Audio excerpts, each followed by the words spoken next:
Desde criança eu cresci da igreja, nasci praticamente na igreja, sou membro há 10 anos de uma igreja. E chegando na minha comunidade, eu vi que tipo, a maioria é negra, mas ninguém discute sobre isso, ninguém fala sobre isso. Assim, no momento todo mundo ficou calado, né? E eu também fiquei calada, que não teve reação, que eu nunca tinha passado assim diretamente, era muito racismo, muito velado, né? O senhor foi apresentar o patrão dele. E aí ele terno e gravata e dizia assim: eu quero apresentar o meu patrão, eu como presidente do corpo diaconal, quero lhe dar as boas-vindas. Eu como presidente do corpo diaconal, quero dizer que a igreja nós somos felizes. Ele falou umas 3 ou 4 vezes: eu, presidente do corpo diaconal. Lá fora ele era um empregado do cara, mas ali a posição mudou.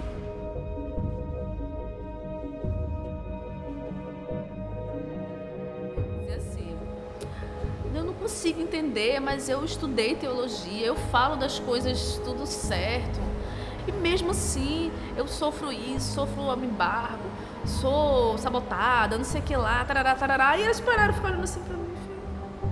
Você não acha que isso está acontecendo com você porque você é preta, não? Também não, além de mulher preta. Oi?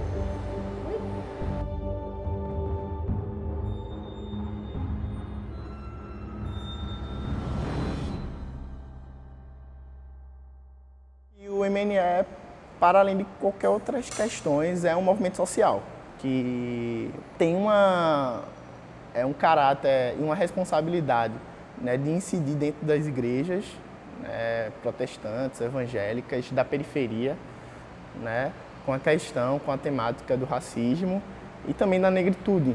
Antes do MNE já existia a NEB, que é a Aliança de Negros e Negras Evangélicos do Brasil. A NEB, ela já era um grupo formado a partir do MNE nacional. Aconteceu que o Marco Davi, que é o pastor que também ele é um dos fundadores do movimento negro evangélico, ele estaria aqui em Recife para um evento da Fundação Joaquim Nabuco, um seminário, né, com relação à religião e poder, religião e democracia, no ano 2017. Aconteceu um encontro na Igreja Rio, então eu fui para saber sobre o livro, para saber sobre o movimento, né, e no final das contas a gente teve uma conversa sobre o movimento. Estava eu, Vanessa e mais alguns pastores, líderes. A gente considera como um encontro inaugural, reinaugural do MNE aqui em Recife. Ele é conosco em todos os momentos. Por isso, Senhor Deus, dá-nos essa certeza no coração. Eu já fazia parte do movimento negro, como movimento social. Então, as demandas do movimento negro são as mesmas também demandas do movimento negro evangélico. Então, a gente luta contra o genocídio da população negra, sobretudo da juventude, a questão da mulher negra. Então, a agenda é a mesma. Só que como é a partir da igreja, que era sempre essa minha dificuldade, sou da igreja desde que me entendo por gente, até antes de me entender por gente, eu já era da igreja. E sempre perguntando por que a igreja não tem, como instituição, uma reflexão na questão do racismo. O MNE não é igreja. É um movimento social. É um movimento social. Alguns confundem com igreja, aí sempre dão um quiprocó, né? Entram no movimento achando que é uma igreja, é uma extensão da igreja. É um movimento social que vai para a rua, que vai lutar contra o racismo, qualquer tipo de discriminação. A gente participa do movimento Pé de Paz, que é um movimento de pastores, instituições religiosas, evangélicas e cristãs, pela segurança pública, né? Então a gente tenta ter reunião com a polícia militar, caso aconteceu no Ibura no passado, por exemplo, muito tiroteio, muita morte, muita gente sendo abordada de forma incorreta, policiais entrando na casa das pessoas sem mandato. Então a gente está no Fórum Popular e isso chega até a gente. Então é uma demanda que a gente, por exemplo, consegue articular. Então a gente percebeu que a gente precisava de assistência jurídica só quando a demanda chegou.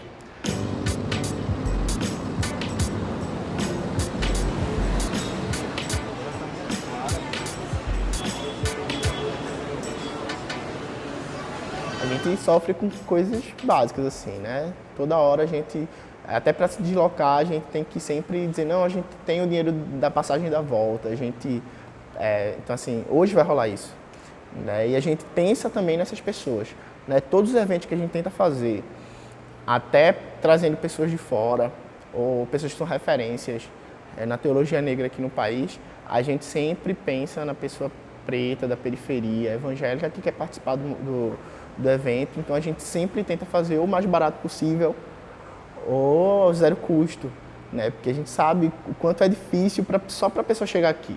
Óbvio que cada estado tem sua autonomia, sua cara, né? E a gente tem uma cara muito de centro e também de tentar ir para a periferia. A gente sabe como o Recife é complicado a mobilidade, né? E a gente sabe como é complicado para a gente que é negro, evangélico, periférico, que mora aqui na cidade do Recife, para se encontrar.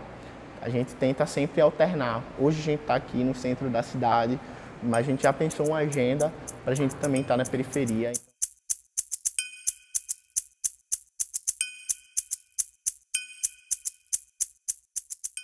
Então, o primeiro contato que eu tive com o MNE foi em novembro de 2017. O mês da abolição da escravatura e tal, eles fizeram um ato lá no 13 de maio.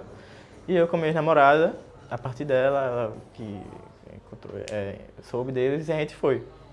E aí eu encontrei esse espaço MNE com a galera.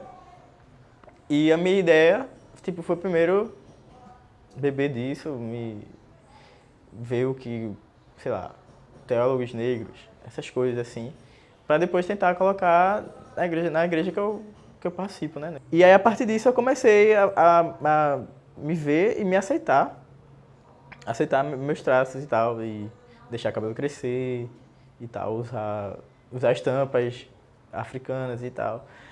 E, ao mesmo tempo, eu entrei em contato com... eu vi o MNE e tal, e pra mim foi meio que tirar um peso, assim, tipo, ver cristãos discutindo negritude, discutindo racismo na igreja. Isso não impede nada, sabe? Não é pecado discutir racismo. Tipo, o racismo que é o pecado, né?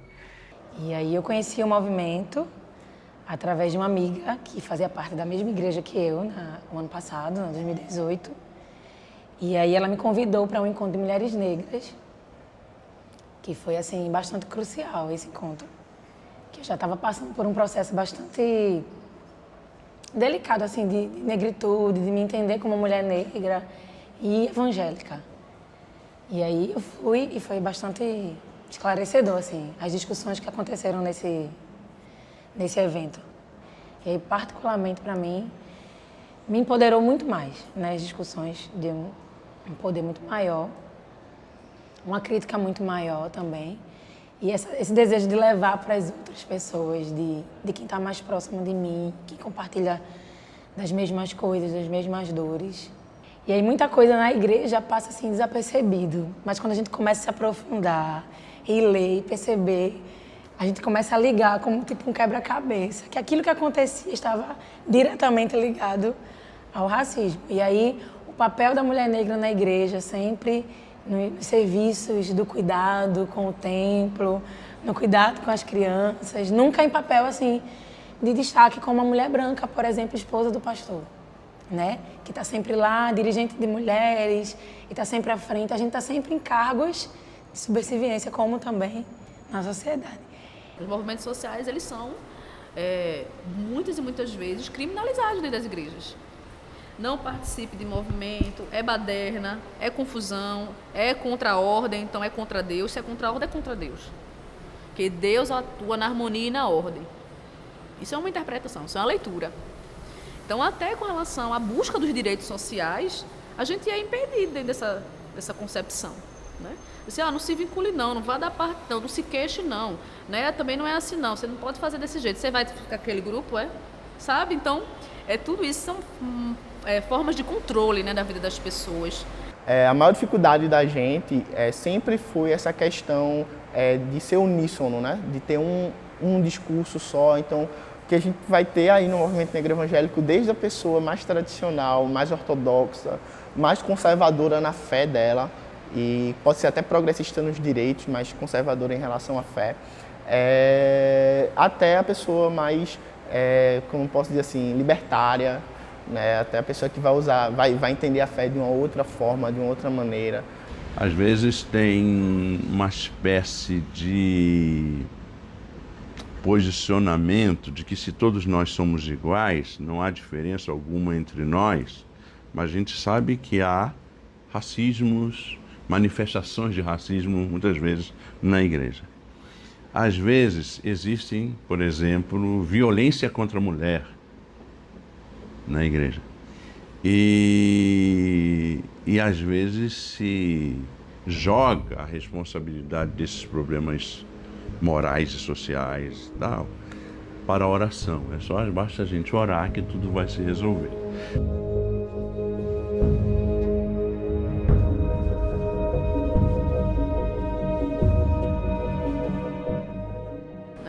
Eu tiro isso da minha experiência mesmo na comunidade. A igreja evangélica é um lugar seguro para você estar afastado das coisas ruins que tem na comunidade. Isso sempre humanizou a gente, porque na periferia, um corpo negro com a Bíblia debaixo do braço é um corpo que vai dizer, não, ele é negro, mas ele é evangélico. Então a gente cresce talvez com medo da polícia, pelo que a polícia pode fazer com as pessoas que estão em volta da gente.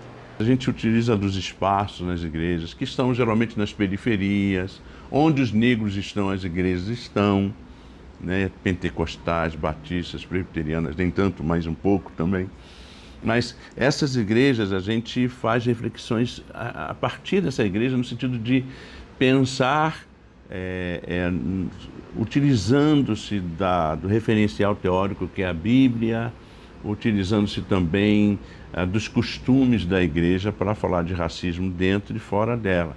A gente percebe isso, que existe uma demanda. Quando a gente para de fazer esses acolhimentos, que é essa parte também afetiva, essa revolução também afetiva no campo dos afetos, a gente percebe que o pessoal que acompanha a gente sente falta. A gente entende que esse momento da gente se reunir para buscar uma saúde mental, para buscar um plano de fato, um programa pensado de autocuidado em relação à nossa mente, às nossas emoções, também faz parte de um ato político, também faz parte de algo que o sistema não quer que a gente faça, que é descansar, que é pensar em vida, né, que é não só sobreviver, mas também viver.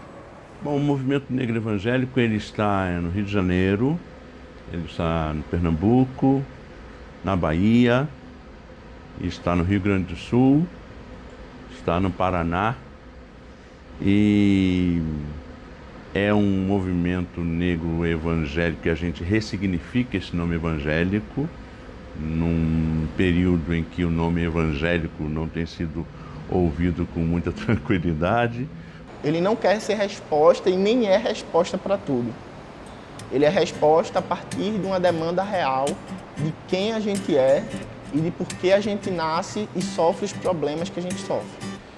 Então ele é importante para dar conta dessa demanda ou pelo menos promover o debate para a gente encontrar uma solução para isso.